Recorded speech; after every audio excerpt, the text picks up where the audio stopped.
Good morning everyone.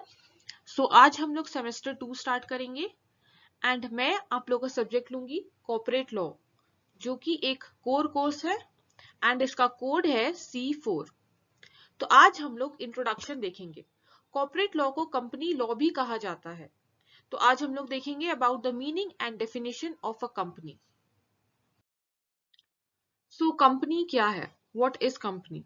अगर simple terms में कहे, जो कॉमनली यूज होता है, जो कॉमनली लोग समझते हैं, ना ही लॉ के टर्म्स में, तो उसमें कहा जाता है कि company may be termed as a voluntary association of persons formed to achieve some common purpose which may be economic gain or otherwise।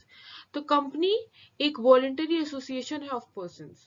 लोग voluntary खुद से एसोसिएट होते हैं एंड ये एसोसिएशन होता है to achieve some common purpose, कि उनका जो पर्पस है, जो ऑब्जेक्टिव है, वो कॉमन रहता है। वो हो सकता है इकोनॉमिक गेन और अदरवाइज। तो वो पर्पस हो सकता है इकोनॉमिक गेन, कोई प्रॉफिट पर्पस के लिए, या फिर नॉन प्रॉफिट में भी, इकोनॉमिक और नॉन इकोनॉमिक। नॉन प्रॉफिट में भी फॉर चैरिटी उन लोग कंपनी फॉर्म कर सकते हैं।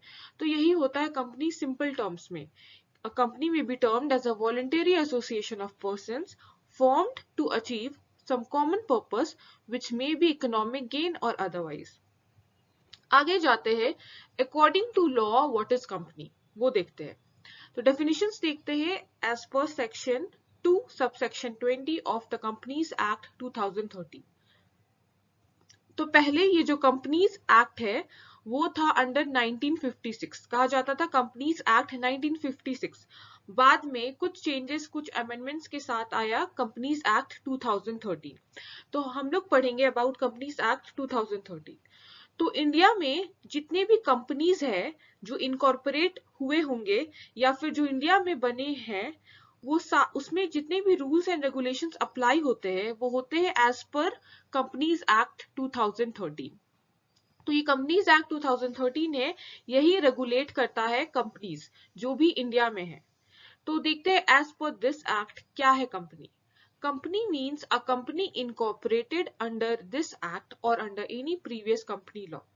तो यहाँ पे कहा जा रहा है जितने भी कंपनी जो इनकॉर्पोरेट हुए हैं under this act, under companies act 2013, या फिर जो भी पहले के जो कंपनी लॉ है उसके अंडर जितने भी कंपनीज इनकॉर्पोरेट हुए हैं, उसी को कहा जाता है कंपनी। ये है एज पर सेक्शन 2 सबसेक्शन 20।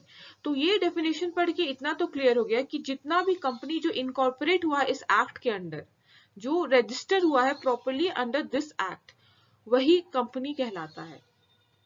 फिर देखते हैं कंपनी का दूसरा definition, that is as per LH हैने।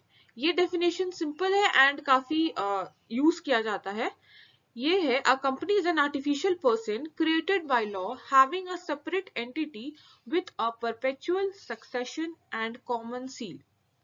तो यहाँ पे कहा जा रहा है company is an artificial person. यहाँ पे आपको याद करना है, यहाँ पे कितना कीवर्ड्स है। यहाँ पे है आर्टिफिशियल पर्सन याद करना है, created by law, of course it is artificial person that is created by law, ये आपका कीवर्ड्स है। सेपरेट एंटिटी है कंपनी, फिर विथ अ परपेचुअल सक्सेशन है एंड कॉमन सील है। ये आपका कीवर्ड्स है। अब हम लोग एक एक करके ये जो इंपॉर्टेंट वर्ड्स है इस डेफिनेशन का उसको समझते हैं। तो पहला है it is an artificial person. तो आर्टिफिशियल पर्सन क्यों कहा गया है कंपनी को? कंपनी नेचुरल पर्सन तो नहीं है, इतना तो क्लियर है। कंपनी हमारे जैसे नहीं है, इट इज नॉट गॉड, मतलब गॉड ने नहीं बनाया है, it is man made. Company is man made, और कंपनी जो है वो सांस नहीं ले सकता, खा नहीं सकता है, तो it is not a natural person. तो ये एक आर्टिफिशियल पर्सन है जिसको लॉ ने बनाया है, that is created by law.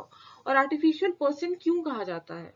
इसको इसलिए कहा जाता है, जैसे अगर जो नेचुरल पर्सन है, जैसे हम लोग कुछ भी काम करते हैं, कोई भी कॉन्ट्रैक्ट में एंटर करते हैं, हम लोग अपने नाम पे एंटर कर सकते हैं, ठीक है।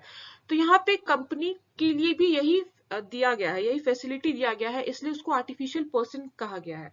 कंपनी भी उसी तरीके से, जैसे हम लोग अपने नाम पे कोई भी काम कर सकते हैं, वैसे ही कंपनी भी अपने नाम पे कोई काम कर सकती है, इसलिए इसको आर्टिफिशियल पर्सन कहा गया है, that is created by law.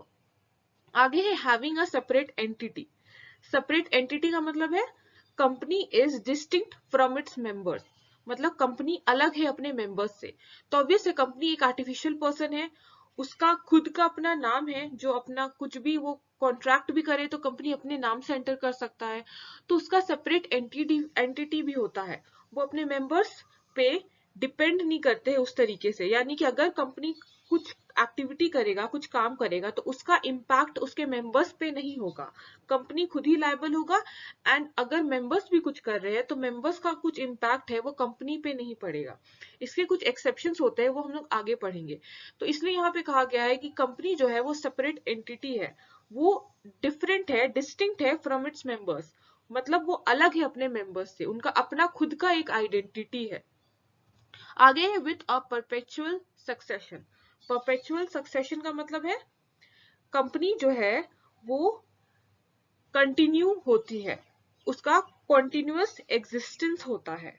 ठीक है, यहाँ पे जैसे हमने पार्टनरशिप में देखा था कि अगर कोई न्यू पार्टनर आता है तो कंपनी फर्म जो है वो डिसॉल्व करता है, सॉरी पार्टनरशिप डिसॉल्व करता है, फर्म नहीं, पार्टनरशिप डिसॉल्व होता है। अलग तरीके से प्रॉफिट शेयरिंग रेशियो सब डिवाइड होता है एंड वो फिर से डिसॉल्व करता है। और उसी तरीके से अगर कोई छोड़ के जाता है पार्टनरशिप फर्म को, तो पार्टनरशिप फर्म जो है वो चाहे तो डिसॉल्व भी कर सकता है, लेकिन पार्टनर चाहे तो उसको कंटिन्यू भी कर सकते हैं। तो इस तरीके का था पार्टनरशिप फर्म में। लेकिन कंपनी में ऐसा नहीं होता है, उसका एग्जिस्टेंस कंटिन्यूअस होता है। अगर न्यू मेंबर आए या ना आए, या अगर कोई मेंबर जा रहा है, उससे फर्क नहीं पड़ता है, कंपनी जहां पे थी वो वहीं रहेगी, वो एग्जिस्ट करेगी। उसको सिर्फ लॉ ही चाहे तो एंड कर सकता है, कोई इंडिविजुअल मेंबर या कोई पर्सन जो है वो इफेक्ट नहीं करता है कंपनी की एग्जिस्टेंस को। आगे है कॉमन सील। कॉमन सील क्या होता है? हम लोग एज ए इंडिविजुअल पर्सन, जो कि नेचुरल पर्सन है, हम लोग साइन करते हैं, हम लोग अपने हाथ से पेपर रहता है उसमें ऑफिशियली सिग्नेचर करते हैं। कंपनी क्या है? कंपनी आर्टिफिशियल पर्सन है, उसके हाथ पैर नहीं होते हैं, वो खुद से साइन नहीं कर सकता है कंपनी। तो इसलिए उसका एक ऑफिशियल सिग्नेचर होता है जिसको कॉमन सील कहते हैं, बेसिकली स्टैम्प। तो कंपनी का जो स्टैम्प होता है वही होता है common seal.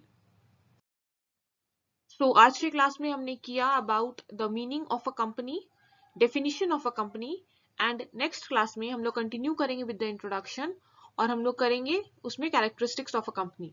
So thank you everyone.